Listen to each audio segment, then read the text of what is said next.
আসসালামু আলাইকুম ওয়া রাহমাতুল্লাহি ওয়া বারাকাতুহু। মুসল্লিয়ান একরাম, রমজানের আজ ১৯তম রাত। মাগফিরাতের দশক প্রায় শেষ হওয়ার পথে। আমরা রাসূলুল্লাহ সাল্লাল্লাহু আলাইহি ওয়াসাল্লামের ওই কথাটা আবার স্মরণ করি, অর্থাৎ রমজান পেয়েও যে তার মাগফিরাতের অর্থাৎ ক্ষমার ব্যবস্থা করে নিতে পারল না, সে ধ্বংস হোক।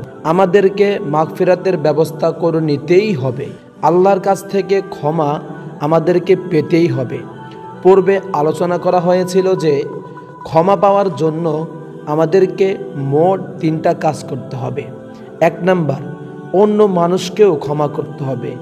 যে মানুষকে ক্ষমা করে সে আল্লাহর পক্ষ থেকে ক্ষমা পায়।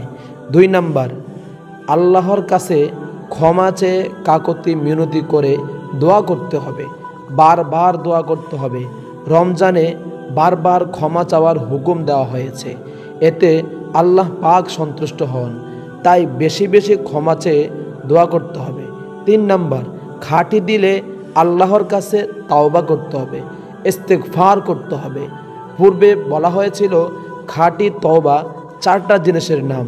নিজের জীবনের সমস্ত গুনাহের কথা স্মরণ করে অনুতপ্ত হতে হবে। ওই গুনাহ এখনই ছেড়ে দিতে হবে।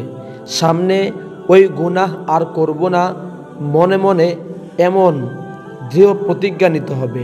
আর কোনো বান্দার হক নষ্ট করে থাকলে সেগুলো আদায় করতে হবে।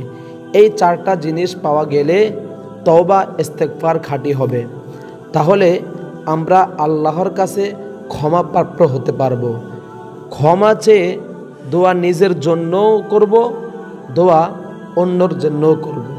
বিশেষভাবে মাতা পিতা এবং আপনজনদের জন্য দোয়া করতে হবে। আমাদের প্রতি তাদের হক রয়ে গেছে।